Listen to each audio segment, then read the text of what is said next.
Türkiye'de özel teklif.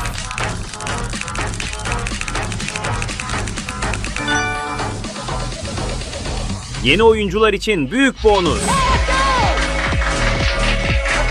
Bonusunuzu uygulamadan alın.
One of the benefits of Hearthstone's online format is that Blizzard can quickly buff, nerf, and change cards whenever they want. Lots of cards have had changes to them over their history, and in this video we'll be going over the cards which have had the most changes to them over the years.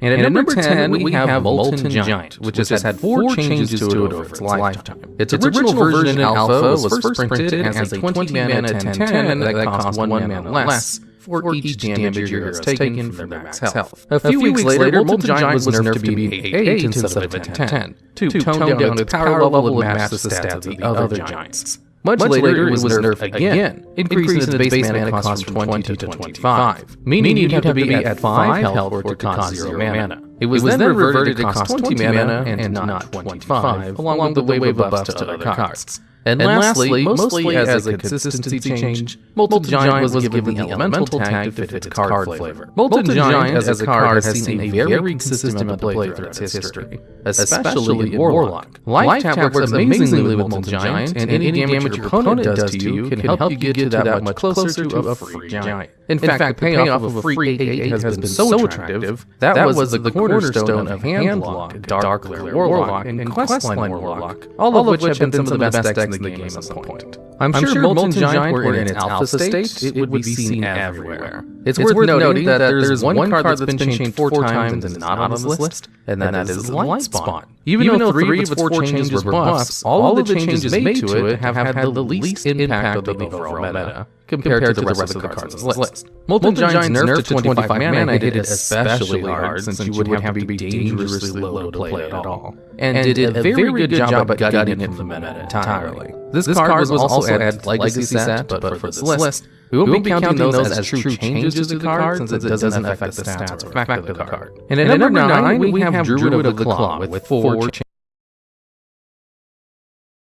Is one of the strongest. Then we have the second Demon Hunter deck on the list, which is just the Aggro Demon Hunter, and yeah, not a whole lot has changed here. Pretty similar to before, just a ton of damage in this deck.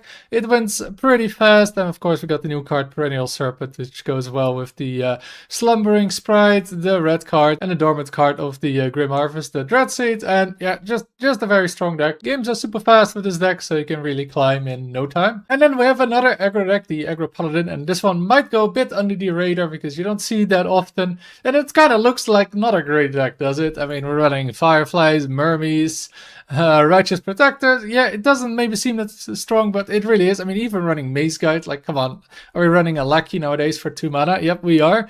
But it's really good because you got all these buffs in this deck with the Crusader Aura, the Flash Sale, and yeah, once these minions stick on the board, and the Busybot, of course, for buff. And once a couple of minions stick on the board, yeah, the game is almost over because then those buffs happen. You have to deal with the board, and then yeah, turn 4 or 5, often those buffs happen. Then you can't quite deal with them, and then yeah, the game is over. So I think this is actually the fastest deck for climbing if you look at the stars you gain, because games are just over so incredibly fast, even faster than with the Aggro Demon Hunter. So really strong deck if you want to be climbing. Then we have the Dragon Warrior, which is still one of the best decks right now to climb, and not too much has changed for this list. There's still a Shadow Flame Fusion, no Curator, right? The Zeph. The rest is pretty similar to what's been played this expansion. And the deck just wants to win on board, get those snowball minions going early, especially right Sanguine Depths into the Stone Carver is amazing, or the Gift Wrap Whelp with Paddle Paddler. And then yeah, just keep getting big minions, push the damage with the weapon of a Stadium Announcer into